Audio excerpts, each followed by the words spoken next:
Hello, and welcome to Wellness Wednesday with 3W. Wellness Wednesday is sponsored by 3W Medical for Women, a nonprofit medical clinic offering free of charge or low-cost reproductive health services to women in the Seattle area, regardless of income or insurance status. 3W does not profit off of the reproductive health choices women make. The information shared in this podcast is the opinion of the speaker or speakers. Medical information is not intended as individual medical consultation, but for general education only. Always consult your own health professional for personalized advice regarding medical decisions. And if you're in the Seattle area, consider making an appointment to consult with us. I'm Helen Nguyen, CEO and co-founder of 3W Medical for Women and the host of today's podcast. Thank you so much, Wellness Wednesday listeners. I'm back in the studio. I am back with the lovely Emily Bourne, who is going to continue our conversation about how to prepare for an at-home birth and her experience. And she's such a wealth of knowledge that I had to have her back because this affects a lot of people. And it's always so wonderful to be able to reach out to someone that have actually experienced it, went through it, done it successfully, and to just, work out some of the kinks that some people might be hesitant to step into the at-home birth kind of world. But Emily is so gracious to be back on this call with me. So hi, Emily. Thanks for coming back. Yeah, thank you so much for having me. I'm seriously stoked to be here. You're so cute. She's so cute. And I'm just, after talking to you on our last interaction, our last podcast, I just gained so much more knowledge and comfort. Like I was one of those people that are like, never in a million years would I give birth at home. And I just recently was in a labor and delivery room at a hospital with my sister so I just gained another little niece. Congrats. Thank you. And it was such a beautiful experience, such a wonderful experience. And just on a side note, a lot of people reached out, which was very kind of people because I've shared with you, Emily, I deal with infertility. So I probably will never have this opportunity to give birth or have any of that type of experience. But a lot of people reached out when I shared on Instagram that I just gained a little niece and I was there for my sister during her delivery. And they were like, are you okay? Like, were you like, it's okay to have these feelings of like jealousy, of like not being able to go through labor and all of that stuff. And I really appreciate because it came from a really loving and supportive place. But let me tell you, girl, I gotta give it to you moms that push out these children. I'm like, I'm okay with not having that experience. Like I am totally secure with where I am because I have a wonderful little boy at home, that just turned 2, and through the process of adoption and the gift of that, I'm able to have a child. But like I was totally like, no, I'm cool.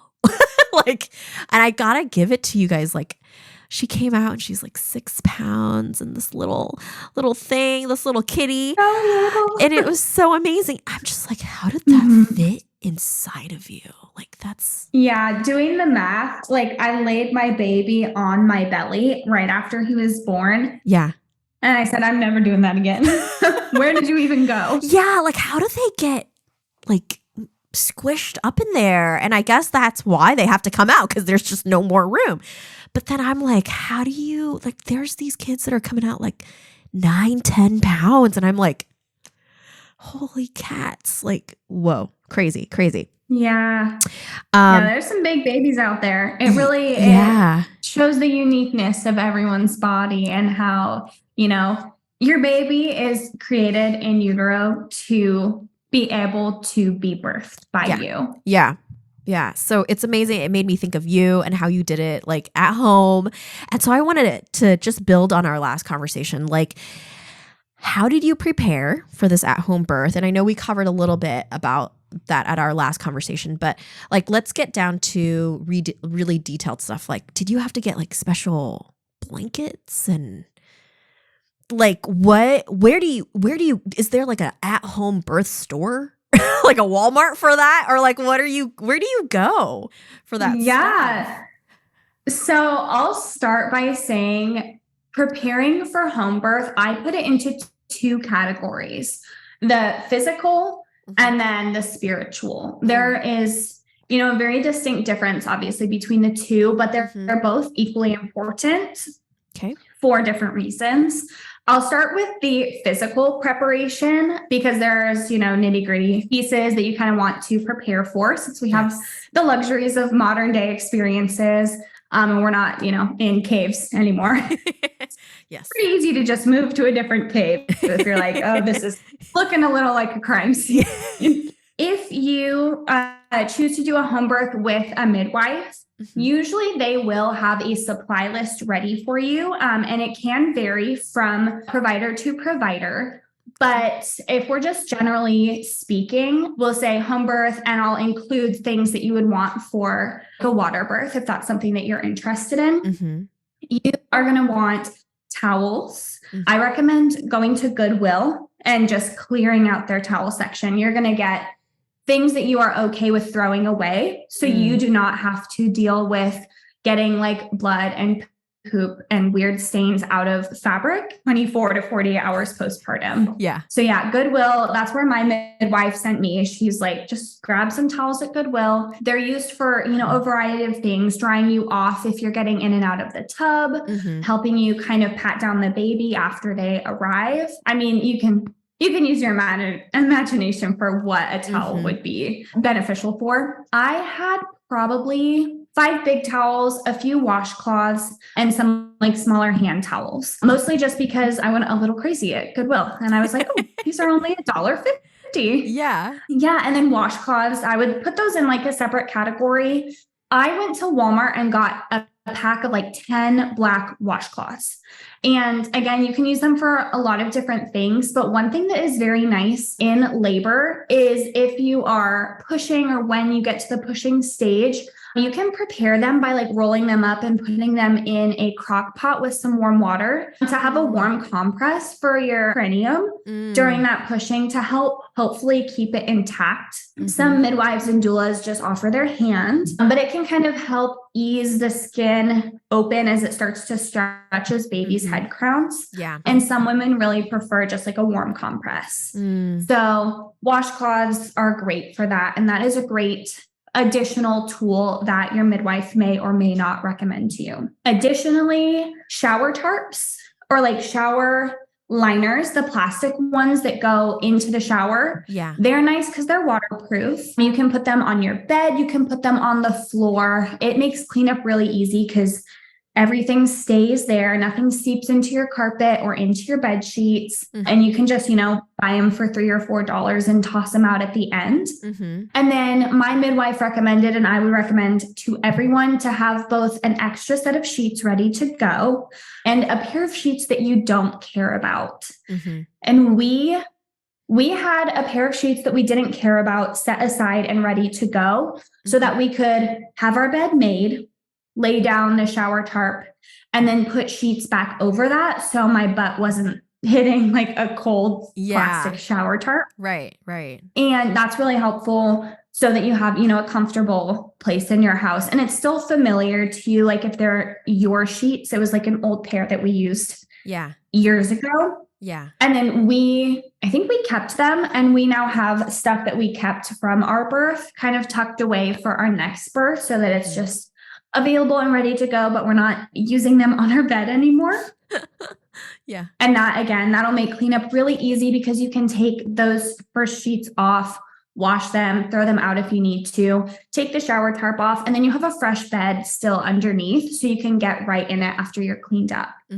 Additionally, if you are planning or wanting a birth pool in your home, your midwife may have one available for you to rent, or you can purchase one. They run a little bit steep. So if your midwife doesn't have them available, there's likely midwives in the area that you could rent them from, or groups on Facebook, however you meet moms, that might have one available. But there are specific birth pools that you can purchase. And if it's too expensive, I didn't end up using one. I was in my bath for most of my labor, and that proved to be totally fine. But with the pool, usually you'll purchase a liner. There are like specific liners that you can put into the pool, Or again, you can use something like a tarp. Okay. And just get a big plastic sheet. You could, if it's your pool, then just putting a liner into it. Yeah. So I highly recommend a liner. And if you're renting it, they'll likely require that you use a liner. Yeah. Wait, so you and additionally, you can't just like go to Walmart and get like a kiddie pool? Like that's not cool. You could. The risk is the structure. So with birth pools, they're pretty structured around the side because depending on what position you feel comfortable laboring in, some positions like froggy is where you're kind of like bent over with your almost in a squat. You can go with less than that. You know, you can have just a couple towels, one, plastic tarp, or you can plan to birth in your shower or tub. It really comes down to you and what you want.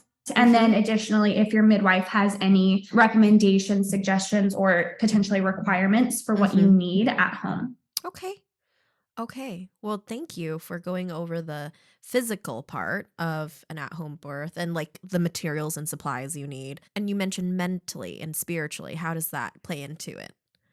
Yeah. And I will add on the physical, it's not technically included with like birth supplies, quote unquote. But I would always every new mom that I interact with, I recommend that they have a meal that's easily accessible for immediate postpartum. Those first couple hours, you're going to be hungry. You've just labored for who knows how many hours. Yes. And you want to keep your body full of nutrient dense foods, lots of fats, lots of simple. So we had a lot of stuff just in our fridge, a lot of snacks that we could grab. So that way, as soon as baby was born, I had food to eat. And I also had snacks available to me during labor, like granola bars, honey sticks. Some people do like yogurt or bananas, just really easy to eat foods that will help give you that immediate burst of energy. But yeah, moving into the spiritual and the mental preparation, personally, I would argue that this is more important than the physical preparation because at the end of the day, the baby might come out when you're in the car. You cannot predict birth. You can't predict how your labor is going to go or what you're going to want or not want, but you can predict or at least plan for how you're going to metabolize it and experience it. And so this process for me began almost immediately. I did a lot of reparenting work in the years prior to even meeting my now husband. I had been working on reparenting since my late teen years and going through and learning about parenthood and what secure attachment looks like and how to respond to toddler tantrums. And I became super familiar with the world of birth, parenthood, postpartum, all of those things. And as I got closer and closer to, my 20s and then my mid 20s, knowing that I wanted to have a baby soon, that work shifted into preparing for pregnancy and preparing for birth and immediate postpartum, which is talked about often at a surface level, but I don't think we ever really get into a deeper conversation about those first few weeks because it looks so drastically different for everyone. And I think there are some steps that we can all take to ensure that first wave of hormones that we experience in the early weeks postpartum, we're ready for them. And we have a way to cope. So this was, again, a very long process for me. I basically made it my part-time job, subconscious reprogram anxiety. I suffered with anxiety for a really long time. And I knew that when my baby came out, I was at risk for postpartum anxiety, which leads to potentially things like postpartum depression, postpartum psychosis. So I knew that I needed to set myself up for success very early. I worked through fear by doing meditation and facing my fears and looking at them and saying, what am I afraid of in my pregnancy? Preeclampsia was one that I really worried about. And so I learned what to look out for, what some of the symptoms were. But then I addressed the underlying root of why I was afraid of preeclampsia. And for me, that fear was my control being taken away. And, having to transfer to a hospital or having this pop up and then not being prepared to deal with what the other side of it looked like. Mm-hmm. And so throughout my subconscious reprogramming, which looked like dropping into a meditation and then going through and assessing childhood memories where that fear is stored, mm-hmm. where I had, my control taken away from me, and then coming in as my adult self to my inner child and making the situation right, or showing myself all the times that I, felt out of control, but was able to recover from it. Or I had control taken from me and I restored it to myself. And I really came in touch with my intuition in a way that I never had through that process. And so I began, doing all of this reprogramming, really addressing my fears and going further than just the fear of a medical event. Mm-hmm. I also did a lot of journaling. When I would do these meditations, I would sometimes journal beforehand to kind of loosen up my subconscious and figuring out, where that anxiety was coming from, because sometimes mm-hmm. you don't know what's causing it. And so I would just journal what was on my mind, drop into a meditation, do this inner healing work, and then come out on the other side and figure out where in my childhood that fear was coming up or that anxiety was coming up. And then right through it. And I revisited my journal entries often to just review the progress that I was making throughout this healing process. Mm-hmm. Wow. That is so interesting, because I remember my grandma telling us that she did it in she gave birth in a hut, with no mm-hmm. sterilization, with nothing there. A midwife just comes down the road and is available to you. And she did that with 12 kids. And so yeah. In our modern world and in a society, in a country that's very well off, there's still these perpetuated fears that have been passed down from generation to generation. And why is that? And then there's this fear mongering around a lot of talk about motherhood and raising children and birthing children, of it's going to hurt so bad, you might die, all these fears, instead of talking about it in a way that is very joyful and life-giving and uplifting. There's not as much spotlight on that versus the continuation of layering of trauma when it doesn't have to be that way, when very little of it mm-hmm. actually goes down that road. And I'm not trying to squash anyone's experience if there was trauma in their pregnancy or their birthing experience. Of course there is. But I think the degree of that has lessened through the years of the advancement of medicine and healthcare in general. And so that's so interesting that you had to unpack that yourself. Was that ever something that you came to a conclusion that influenced this anxiety-induced approach to preeclampsia, like you said? Did you hear a lot of women in your community or in your own home that talked about pregnancy in a way that was not always in a positive note, that do you think influenced you? That is a great question. Because when you're looking at the grand scheme of things, everyone is going to have an individual experience of how motherhood and pregnancy and birth has been portrayed to them. Mm-hmm. I may have blown up my preeclampsia anxiety a little bit. It came up once, probably around 16 to 18 weeks. Yeah. And I had to, accept that was a reality and that was something that happened. And it's actually one of the leading causes of maternal death in the US. Mm-hmm. So, it's a very real thing. Mm-hmm. And absolutely. Yeah.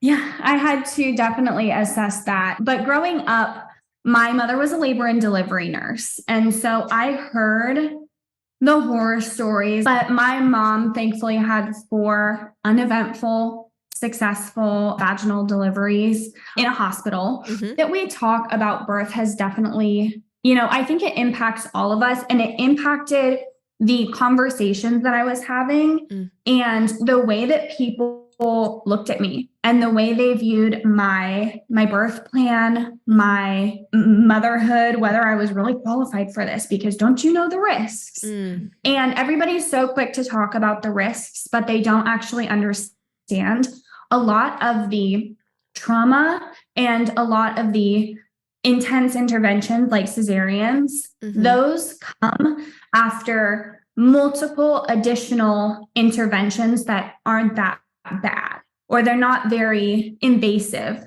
You have an increased risk of cesarean when you do an elective induction. You have so many different things playing against you when you walk into a hospital and you turn a natural event into a medical event. And hospitals are great for people who do need that extra support.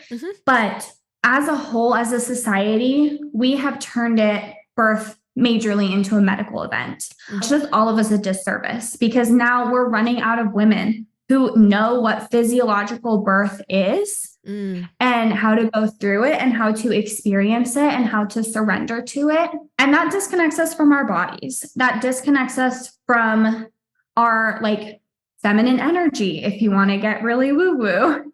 But it causes a ripple effect throughout our society and throughout our lineages.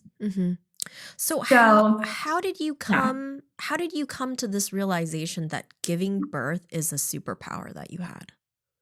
Because a lot of women these days think that it is a disadvantage, or it's a way for the patriarchy to control us. There's a lot of that type of quote unquote feminist language that is being shoved down our throat versus empowering us of this is an amazing ability, an amazing superpower that we have to not only give life, but to sustain life and to grow this little person, right?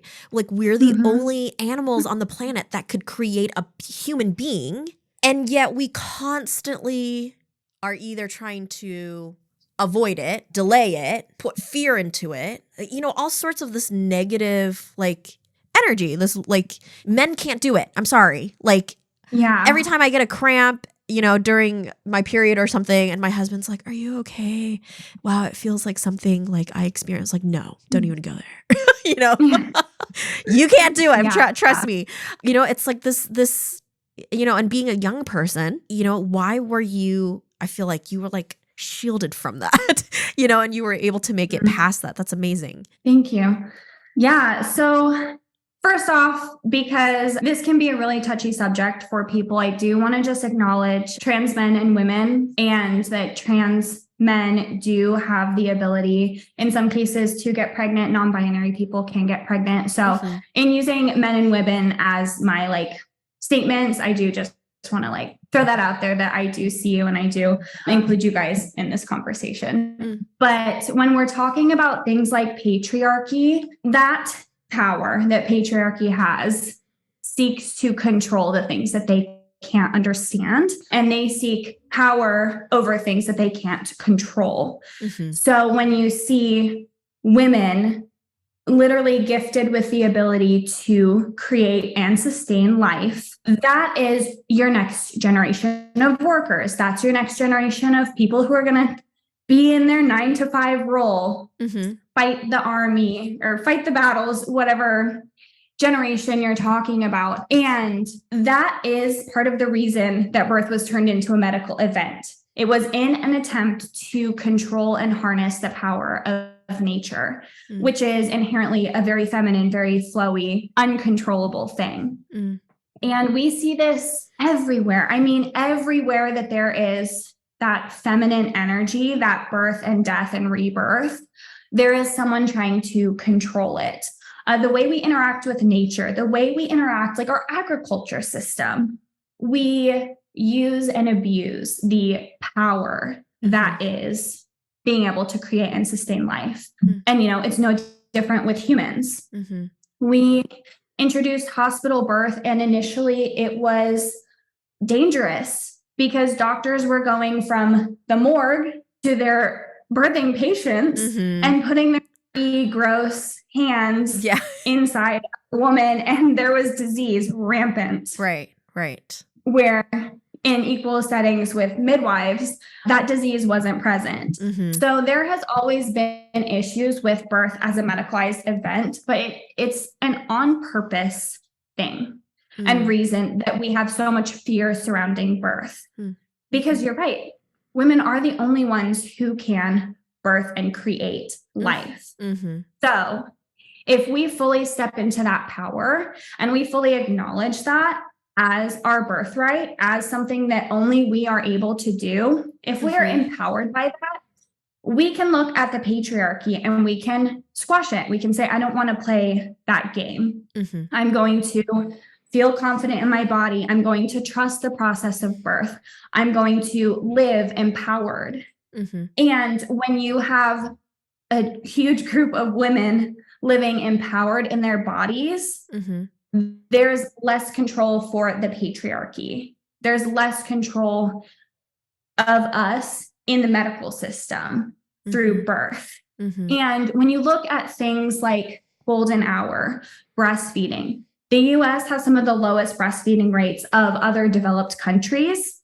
You know, think what you want, but I feel that it is a very convenient design because we cut mothers off from their intuition.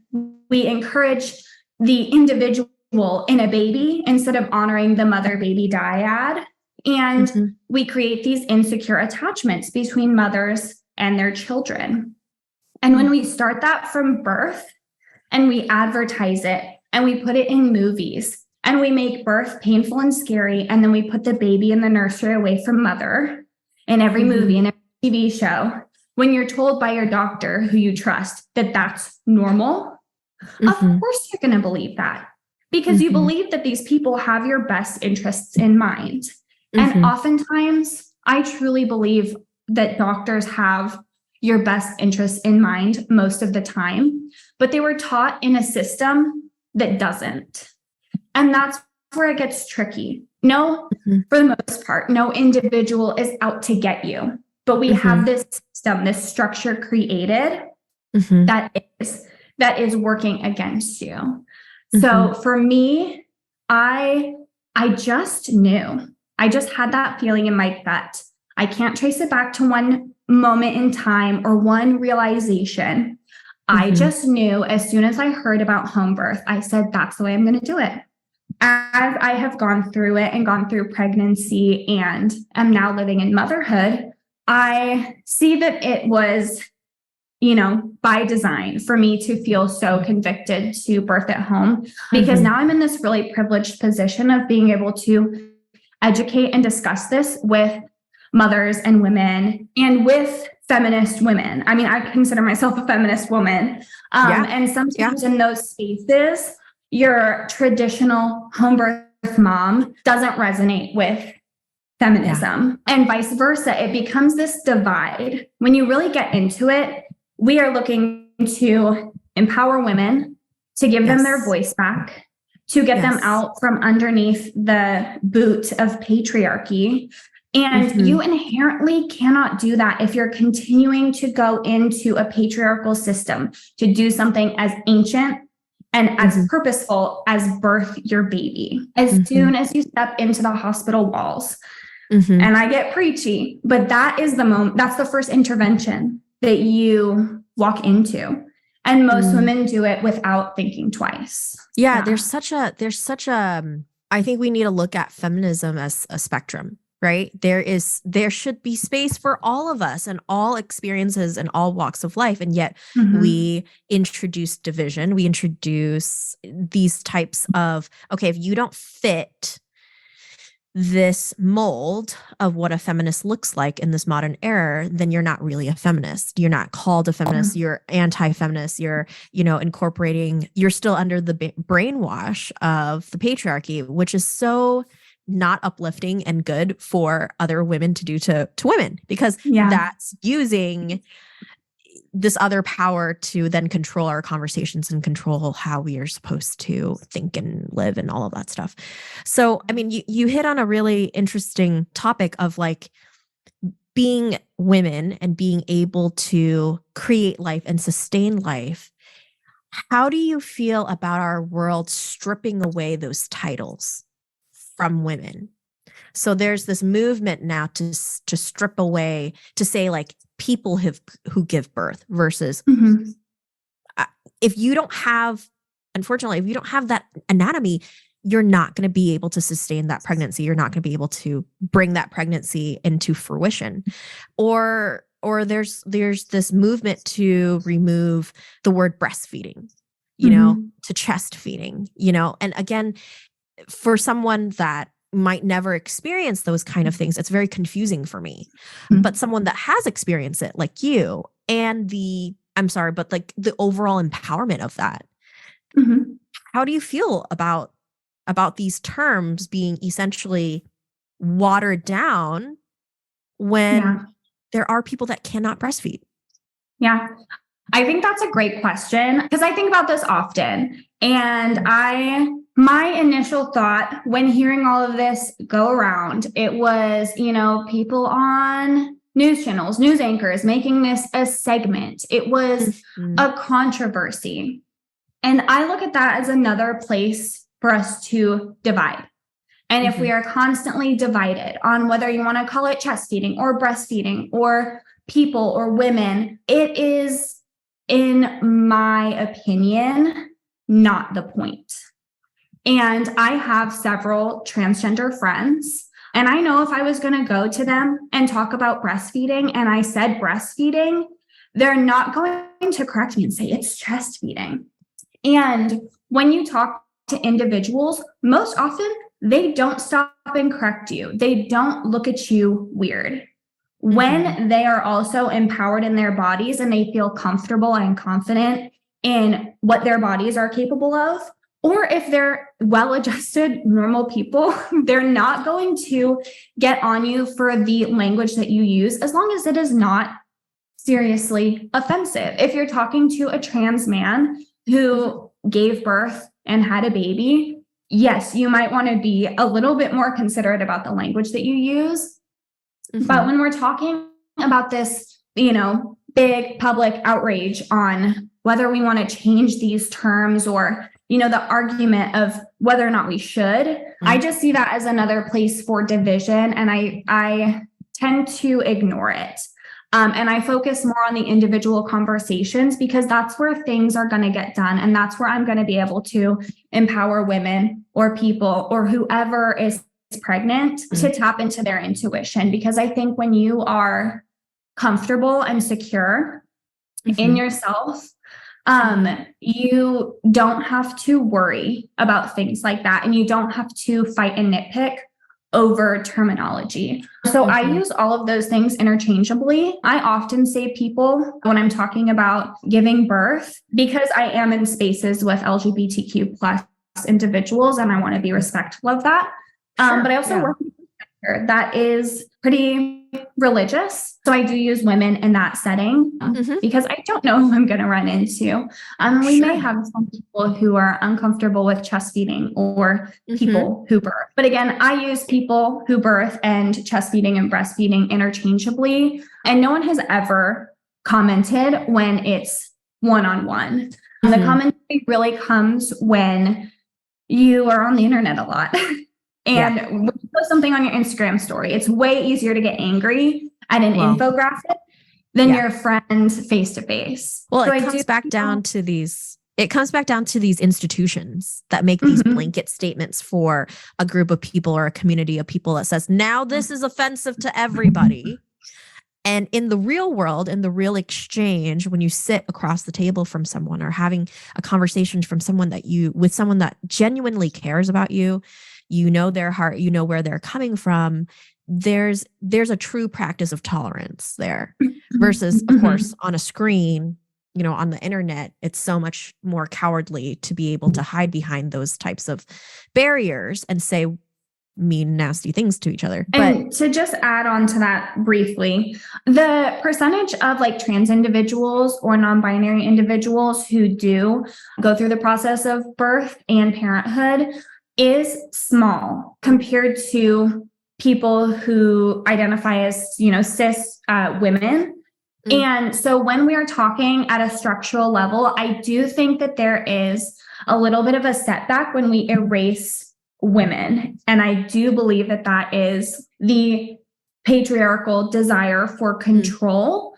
And again, that divisiveness, it's so intertwined, but at the large picture, birth and maternal health is a women's issue, but there is room for inclusivity within that. And personally, I do believe that my trans friends would agree with me. And of course, I'm always open to changing my minds later. But I felt like that is, worth mentioning because when you remove women from the scene entirely, it is a lot easier to step on women's rights and to strip them away. Right. Yeah, I totally agree about that in the sense of, I think, like you said, you're able to sit across the table from many people who'd identify as many things. And it's like, you should be able to express and walk away from conversations that are respectful and tolerant, really practice true tolerance. But it seems like our world these days continue to just add fuel to the flame versus building a cohesive conversation and give respect and give power to like women that have gone through this process like you. Like you can't, I hate it when people are trying to like silence you or like strip away that experience because it didn't fit their paradigm. And it's like, you can't do that. That would deny this beautiful experience that you had with your child, with your husband in your home because of something that they feel, they couldn't have or something like that. But it takes true tolerance to be able to have a conversation with someone and be like, I respect that and I love that and I love you, and that's all that really matters at the end of the day. Yeah. And I do think that people sitting in that fear and that worry, they are going to project that onto me. That was part of the work that it is part of the work that I'm doing currently as I move into a space of working one-on-one with women who are trying to conceive or have found out that they're pregnant, in kind of healing and reprogramming those like neural pathways and inner child, childhood experiences. But I have been working to do the work. And I think most people who reach that point of wanting to share with others, you have to come to terms with the fact that people are going to project onto you. People are going to, fear you, dislike you. They will be potentially jealous of you, and you're going to receive that as anger or hatred. And so being able to accept that and know that I am just like, a splash pad for their own insecurities and fears has been a huge just mindset shift for me as I continue to share about my own journey. Yeah. That's so wise of you to, before you even stepped into bringing another little person into the world, working on yourself. Most people don't see the wisdom in that or see the need for something like that. Cause it's like, what makes you think like you got it all figured out and then you introduce this new little person and then you're like, oh crap, you're just perpetuating maybe trauma or, something negative in your life onto another person that will continue the line down. But that is so cool that you did that you were self-aware enough to do that. That's amazing. Yeah. I mean, I think that our society at large right now, when it comes to women's health, maternal health, birth, parenthood, we're sitting in this place of fear, which is why we see so much mom shaming, because we need people to do it our way, or else our way isn't validated.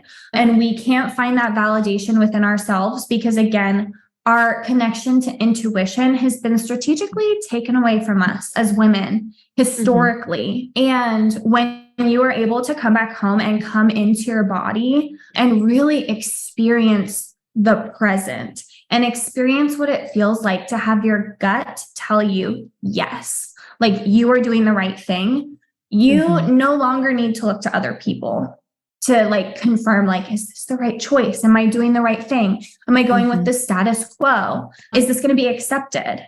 Because you move out of that place of needing validation from others and needing acceptance and needing to be part of the pack. And that takes a lot of work. That is not just to sit down in an afternoon, do some journaling, and then you're good. It is deconstructing so many years of your life and so much of the internalized programming that you grew up with, especially especially for people who were raised as girls. Yeah. Yeah. That's amazing. I love where this conversation went because I think a lot of people need to be aware of that. They think, well, I'm just going to get married, pop out some kids, and it's all going to be hunky dory. And it's like, no, we go through these life altering experiences that get passed down through our lineage.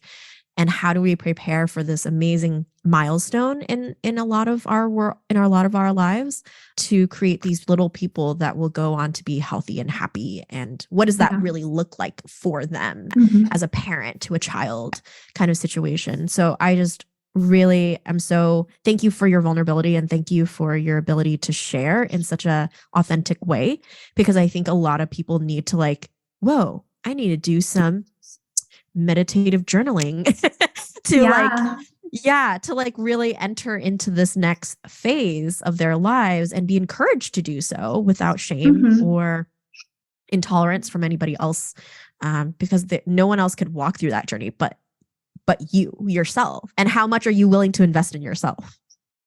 Exactly. I mean, look at what we spend on weddings versus what we spend on birth. Look at the binders, the preparation. And of course, I love a good wedding. But, we treat marriage as a rite of passage. You go from singleness to being a couple. And that is so transformative and beautiful.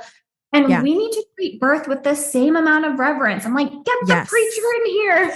I love that. But we truly, we have lost that rite of passage, the ceremony of pregnancy, the ceremony of birth. And this, transcends religion. This is just Mother Nature. This is who you were born as. And it is a process that you were designed to go through. And every person, you get the baby that you need. And you get the pregnancy and the birth that you need to work to heal you, to move you forward. It is, in my opinion, destiny, fate. I'm all for it. I truly believe that when you begin talking to women who have gone through pregnancy and birth and motherhood, you see the way that their pregnancy and birth and motherhood journey has uniquely transformed them into the next rendition of themselves. Yeah. And, we also demonize aging. Everything that women go through becomes this controversial thing, something that's stripped away. The, young, virgin, prepubescent woman is our vision of ideal womanhood. And, that has so many implications as we move through birth, pregnancy, our body changing, getting older. And we lose at the end of all of that, the wise women and the crones who understand the process of birth, the ceremony of all these things, who can offer true sage wisdom.